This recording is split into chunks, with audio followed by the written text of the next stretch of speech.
This video is actually to demonstrate how to actually do pivotal payment setup within uLaw. Now, when you log in into global1.me, you'll be brought to this web page. Right here, what it shows in blue, what's marked here, is your terminal ID. Now, you have to have two terminal IDs, one for trust, one for general. The reason why you need to have that is because you will be collecting different payments from your clients, and the trust payments have to go to the trust terminal ID, and the general ones have to go to general. So let's talk about this one. So this is, let's assume this is a trust one. Now, when you go down, in and click on the settings button, then you want to click on the terminal. And when you do that, this is where you establish the secret key for this particular terminal ID. So you'll enter your secret key here, confirm it here, and then we would like you to update and save the settings. So once you have your terminal ID, the two terminal IDs and their corresponding secret keys, now you would go into the uLaw software, right? When you go into the uLaw software, if you go under settings, go under accounts, this is where you will see that you can basically set up the pivotal payment account. So you'll go to payment collection, you'll click here and choose pivotal payments. That's the third option. Then you'll enter the terminal ID that you have. It's generally a 5-digit number for trust, a completely different one for general. We've just entered the same here, but in your case, you will have a completely different one. Then you'll enter your shared secret key for trust and your shared secret key, and then you'll hit the save button.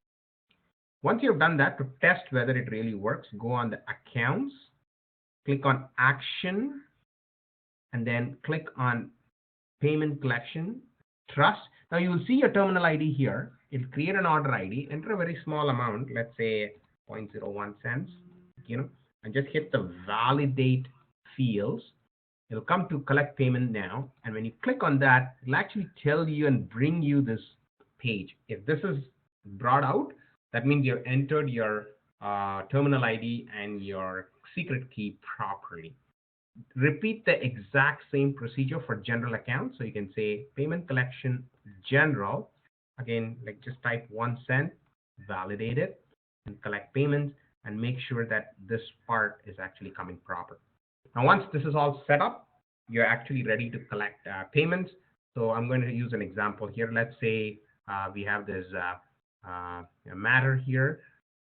I'm going to choose that. And once we go to the matter page, so let me now go into, say, Fred versus Jenny matter. Okay. Now, if you want to accept a retainer, you'll click new retainer. And when you do that, you'll see that the payment collection button will actually be dimmed down. Then you enter the amount, let's say $4,000, and then hit the payment collection. Now make sure that the terminal ID here is the trust one. It will be, and then click on the collect payment now. You will be brought to this page. Now you can ask the client whether it's a MasterCard or a Visa, and you can enter that. Then you can ask him for his expiry date. Then you can ask him for a CVV number. You can ask him, obviously his name. You can take his address and postal code, and then hit the pay now button. Now the money is actually collected in trust. The reference number is very important, so I would copy that and using Control C or something, and then you put it here. Change that to be credit card, and then you can also say from whom. And so in this case, it was Fred Superman, and then you can hit the apply button. So now you've collected the payment and applied it into uLaw. So again, when you basically setting up, you basically go to the pivotal page, set up your secret key, and make sure that you know your trust in your general terminal IDs, enter them here and the proper secret, hit the save button, validate it in under your accounts, under the action menu. Okay, put a small amount.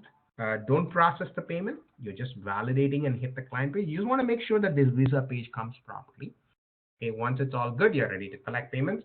And to collect payments, there are two ways. If it's a retainer, you'll click here. If it's a client payment, you'll click here, and then you can hit the client payment button. and you will collect it from your general account.